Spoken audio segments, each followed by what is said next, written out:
नमस्कार सांगमाने मो ना मधु मु 22 वर्षर आउ कहिबाकु गले टिकिए दुष्ट और चंचल मध्य। मु गारे रुहे जेउठी पवनरे माटीर बास्ना आसे आउ सूर्यंक किरण धान खेत उपरे नाचे। मो आखि पूरा कला कला जेमिति कजलर गार आउ बाळ एते लंबा जे पवनरे उड़िले काहाकु भी घायल करिदेबो। केबे केबे लागे एई शरीर तो बास गोटे बाहाना, असली कथा तो हृदयर धक रे लुचि रहिछि। किंतु आज मु तुमको निजर गोटे एमिति कहानी सुनेबी जहा मो जीवनर सेई अंश अटे जेउठी प्रत्येक मोड़रे किछि नुआ थिला। सांग माने मु काहा काहा को पसंद आसे कमेंट रे आई लव यू लेखिकी टिकिए जणाओ, मते भी तो जणा पड़ो जे मो चाहुथिबा लोक केते अछंती। कहानी आरंभरु जणाउछि। धीरे धीरे जेमिति घर पिंडारे बसी केही खुड़ीकी जेजेमा निजर पुरुणा गप सुनांती। बास एई गप टिकिए अलगा, एथिरे मसला अछि किंतु शेषरे से मिठापण अछि जहा समस्तंकु पसंद आसीबो। सबु किछि सेई दिन ठारु आरंभ हैला जेबे गारे नुआ स्कूल खोलिला। मु तो आगरु सेई स्कूल रे पढुथिली, किंतु एबे सहररु जणे नुआ सार आसीथिले। तांको ना थिला सुरेश। सुरेश सार 28 वर्षर, डेंगा कद आउ चेहरा रे सबु बेले गोटे हालुका हस जेमिति से कोनोसी रहस्य लुचेई अछंती। गाँ लोक कहंती इए सहरर टोका किंतु मन पूरा देसी। मु मधु क्लास टॉपर किंतु टिकिए दुष्ट भी। स्कूल लाइब्रेरी रे बही सजाड़ू थाए आउ केबे केबे सुरेश सारंको सहित जुक्ति तर्क करि दिए। दिने से लाइब्रेरी भीतर को पसिले, हातरे गोटे पुरुणा बही थिला। कहिले मधु ये देख एई बही तो परी। बाहरु साधा किंतु भीतरु गभीर। तांको स्वर रे एमिति किछि थिला जे मो कान को छुई गला। मु हसिकी कहिली, सार बही तो ठीक अछि किंतु भीतरर गभीरता तो पढ़िला परे ही जना पड़िबो ना। से आखिरे आखि मिसाइले आउ सेई मुहूर्त आरे जेमिति पवन अटकी गला। किंतु मु तुरंत बही नेई गली आउ पृष्ठा उल्टाइबाकू लागिली। बाहरु तो बास गोटे पुरुणा कहानी लागुथिला किंतु मझी मझिरे शब्द एमिति थिला जे मन को छुई जाउथिला। ता परठारु प्रत्येक दिन स्कूल सरिला परे मु लाइब्रेरी रे अटकी जाउथिली। सुरेश सार भी आसंती, केबे कौनसी बही पढ़िबाकू कुहंती तो केबे निज जीवनर छोट छोट कथा कुहंती। दिने से कहिले, मधु तुमको जणा अछि सहर रे तो समस्ते जल्दी जल्दी बंचंती किंतु एठी गारे समय अटकी जाए। जेमिति तोर एई हस से जदि अटकी जाए तो सबु किछि सुंदर लागे। मु लाजरे मुंड तळकू करिदेली किंतु मने मने भाबिली ये सार कोन कहउछंती। मो हसरे एमिति कोन अछि। मु जवाब देली, सार हस्त बास चेहरार कथा। असली सुंदरता तो आखिरे थाए। आपणको आखि तो सबु बेले किछि ना किछि खोजु थाए। से हसिले आउ कहिले, हाँ खोजुछि गोटे एमिति कहानी जहा हृदय को छुई पारिबो। आमे दुई जण बही गदा मझिरे बसी रहिलु आउ कथा एमिति चालिला जे संध्या हेई गला। बाहरु गाई माने फेरुथिले किंतु आम कथा एबे भी पवन रे भासुथिला। धीरे धीरे एई मिलामिसा बढ़िबाकू लागिला।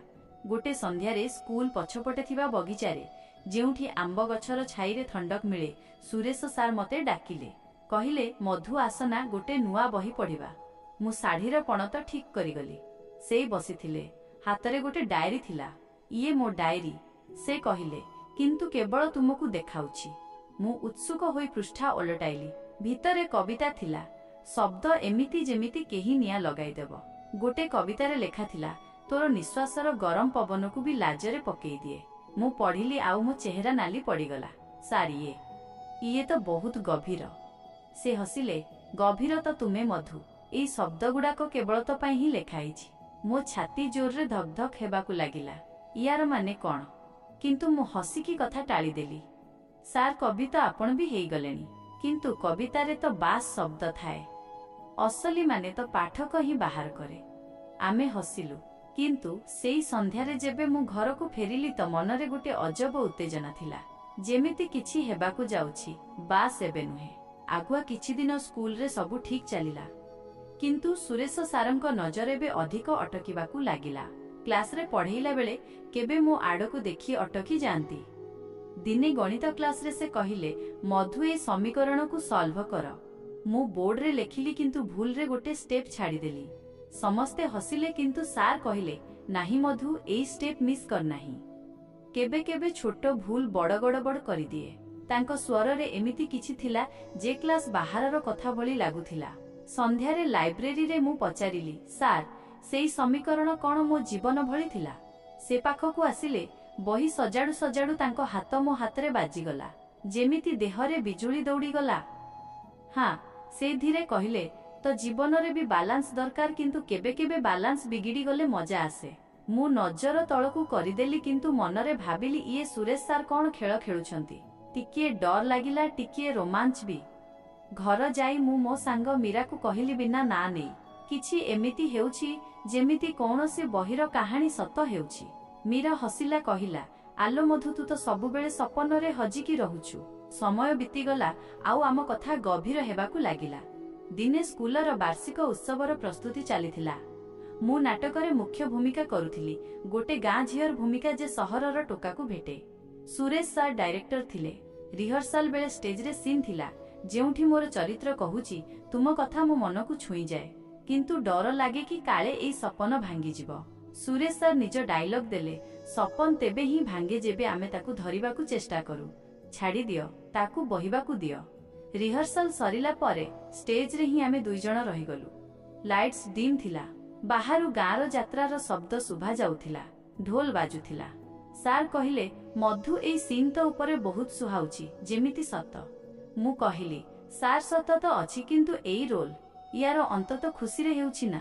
ସେ ପାଖକୁ ଆସିଲେ, କହିଲେ, ଅନ୍ତତ ଆମେ ବନାଉ, କିନ୍ତୁ ମଝିରେ ଯେଉଁ ଯାତ୍ରା ଅଛି ସେଇଟା ହିଁ ଅସଲି ମଜା। ତାଙ୍କ ହାତ ମୋ କାନ୍ଧ ଉପରେ ରଖିଲେ, ବାସ୍ ହାଲୁକା।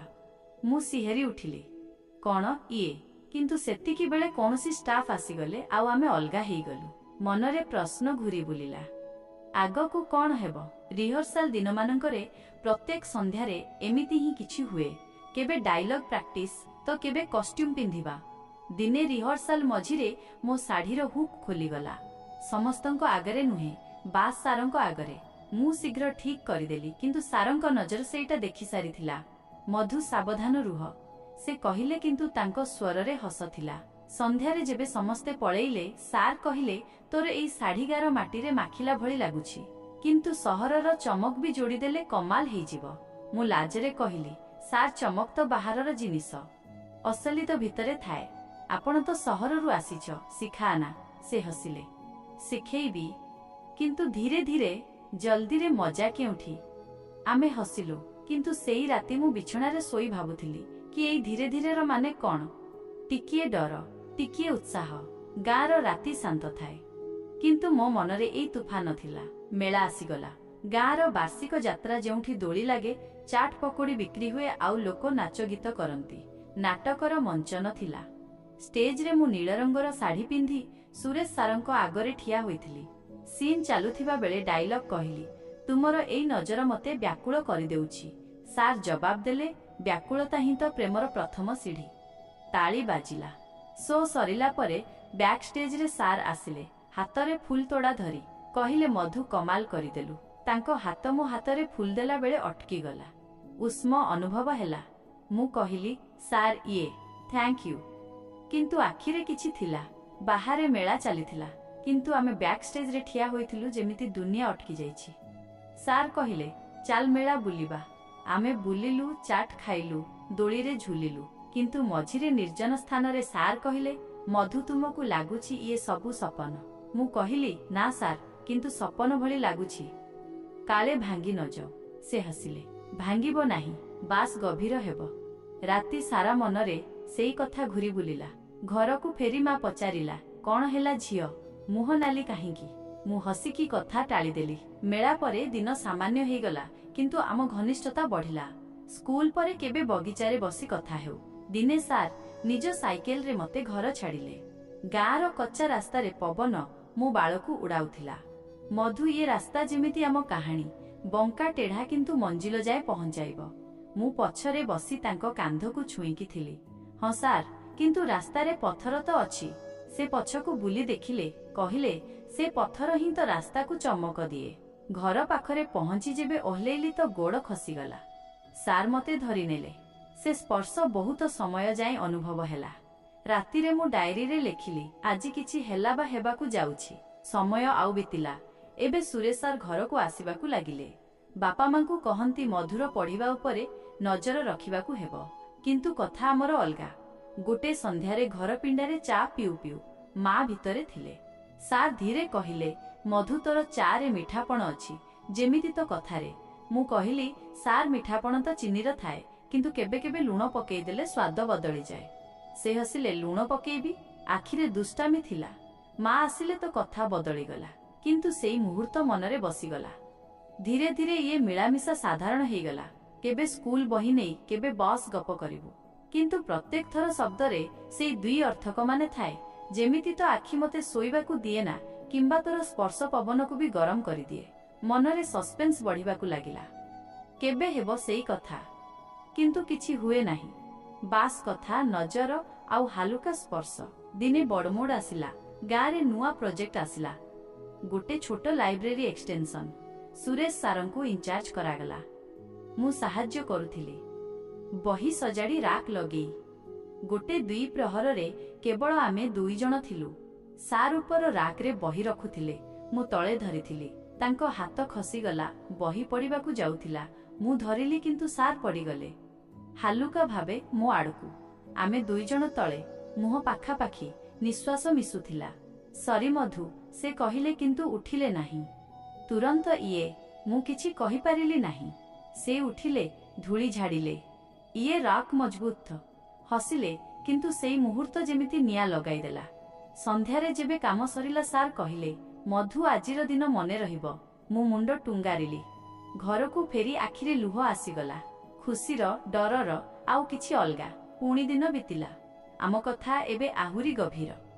ସାର୍ ନିଜ ଜୀବନ ବିଷୟରେ କହିଲେ, ସହରରେ ଚାକିରି, କିନ୍ତୁ ଗାଁର ପ୍ରେମ। ମୁଁ ଏଇଥିପାଇଁ ଆସିଛି, କାରଣ ଏଇଠି ଜୀବନ ସତ, ଯେମିତି ତୁ। ମୁଁ କହିଲି, ସାର୍, ସତ୍ୟ ତ ପିତା ବି ହୁଏ। ସେ କହିଲେ, କିନ୍ତୁ ମିଠା ବି। ତୋ ସହିତ ତ ସବୁବେଳେ ମିଠା। ଏମିତି ଶବ୍ଦ ଯେ ମନକୁ ସାନ୍ତ୍ୱନା ଦିଏ। ପ୍ରତ୍ୟେକ ମୁଲାକାତରେ ଲାଗେ ଆଜି କିଛି ହେବ, କିନ୍ତୁ ନାହିଁ। ବାସ୍ ଭାବନା ବଢ଼ିବାକୁ ଲାଗିଲା। ଦିନେ ସ୍କୁଲରେ ଇଣ୍ଟରଭ୍ୟୁର ପ୍ରୋଗ୍ରାମ ଥିଲା, ସାରଙ୍କୁ ପ୍ରମୋଟ କରିବା ପାଇଁ। ମୁଁ ସାରଙ୍କ ପ୍ରଶଂସାରେ ଭାଷଣ ଦେଲି। କହିଲି, ସୁରେଶ ସାର୍ ଆମକୁ ଶିଖେଇଛନ୍ତି ଯେ ପଢ଼ିବା କେବଳ ବହିର ନୁହେଁ, ହୃଦୟର ବି। ସମସ୍ତେ ତାଳି ମାରିଲେ। ତାପରେ ସାର୍ ମତେ ସାଇଡ୍କୁ ଡାକିଲେ। ମଧୁ, ତ ଭାଷଣ ମନକୁ ଛୁଇଁଗଲା। ପୁଣି କହିଲେ, ମୁଁ ସହର ଯାଉଛି, ପ୍ରମୋସନ ମିଳିଛି। ମୋ ମନ ଭାଙ୍ଗିଗଲା। ସାର୍, ସେ କହିଲେ, କିନ୍ତୁ ଫେରିବି, ୱାଦା ରହୁଛି। ଆଉ ସେତିବେଳେ ଯାଏଁ ଆମ କାହାଣୀ ଚିଠିରେ ଚାଲିବ। ଆଖି ଓଦା ହେଇଗଲା। ଆମେ କୋଳାକୋଳି ହେଲୁ, ପ୍ରଥମ ଥର ପାଇଁ ସତ କୋଳାକୋଳି। କିନ୍ତୁ ସେଇ କୋଳାକୋଳିରେ ମା ଝିଅ ଭଳି, ଭାଇ ଭଉଣୀ ଭଳି ସ୍ନେହ ଥିଲା। ବାସ୍ ଭାବନା। ସାର୍ ଚାଲିଗଲେ। ଚିଠି ଆସିବାକୁ ଲାଗିଲା। ପ୍ରତ୍ୟେକ ସପ୍ତାହ ଗୋଟେ ଶବ୍ଦ ଏମିତି ଯେ ପ୍ରେମର ଗଭୀରତା ଜଣାଏ। ମଧୁ, ତୋର ମନେ ପଡ଼ିବାରେ ରାତି ଛୋଟ ଲାଗେ। ମୁଁ ଜବାବ ଲେଖେ, ସାର୍, ଆପଣଙ୍କ ବିନା ଦିନ ଲମ୍ବା ଲାଗୁଛି। କିନ୍ତୁ ଏବେ ଦୁଇ ଅର୍ଥକ କଥା କମ୍, ବାସ୍ ସତ ସ୍ନେହ। ଗାଁରେ ମୁଁ ପଢ଼ିବା ଜାରି ରଖିଲି। ସାଙ୍ଗମାନେ ପଚାରନ୍ତି, କ'ଣ ହେଲା ମଧୁ? ମୁଁ ହସେ, ସବୁ ଠିକ୍। ସମୟ ବିତିଲା, ମାସ ଗଡ଼ିଲା। ପୁଣି ଦିନେ ସାର୍ ଫେରିଲେ। କିନ୍ତୁ ସେ ଫେରିଲେ ତ ଏକା ନୁହେଁ। ତାଙ୍କ ସହିତ ଜଣେ ଝିଅ ଥିଲେ, ଆଉ ତାଙ୍କ ଭଉଣୀ, ଆଉ ଗୋଟେ ରିଙ୍ଗ। ସେ କହିଲେ, ମଧୁ, ମୁଁ ବାହା ହେବାକୁ ଯାଉଛି, କିନ୍ତୁ ତୁ ମୋର ଭଉଣୀ ଆଟୁ। ସେଇ ଦିନଠାରୁ ଯେବେ ପ୍ରଥମେ ଦେଖା ହେଇଥିଲା, ମୁଁ ତୁମକୁ ନିଜ ସାନ ଭଉଣୀ ଭଳି ଅନୁଭବ କରିଛି। ସେ ସବୁ କଥା, ସେ ସ୍ପର୍ଶ, ଭାଇର ସ୍ନେହ ଥିଲା। ମୁଁ କେବେ ଆଉ କିଛି ଭାବି ନାହିଁ। ମୁଁ ସ୍ତବ୍ଧ ହେଇଗଲି। କିନ୍ତୁ ପୁଣି ହସ ଆସିଲା। ସବୁ ବୁଝି ହେଇଗଲା। ଅସଲରେ ସୁରେଶ ସାର୍ ମୋର ବଡ଼ ଭାଇ ଭଳି ଥିଲେ। ସହରରୁ ଆସିଥିଲେ, କିନ୍ତୁ ଗାଁର ମାଟିରେ ହଜିଗଲେ। ବାହା ହେଲେ, କିନ୍ତୁ ୱାଦା କଲେ ସବୁବେଳେ ସମ୍ପର୍କରେ ରହିବେ। ଆଉ ଆଜି ମୁଁ ବାହା ହେଇସାରିଛି, ନିଜ ଘର। କିନ୍ତୁ ସୁରେଶ ଭାଇନା, ହଁ, ଏବେ ଭାଇନା ହିଁ ଡାକେ। ଏବେ ବି ଚିଠି ଲେଖନ୍ତି। କାହାଣୀ ସରିନାହିଁ। ଯଦି କାହାଣୀ ପସନ୍ଦ ଆସିଥାଏ, ତେବେ ଲାଇକ୍ କରନ୍ତୁ, ସେୟାର କରନ୍ତୁ।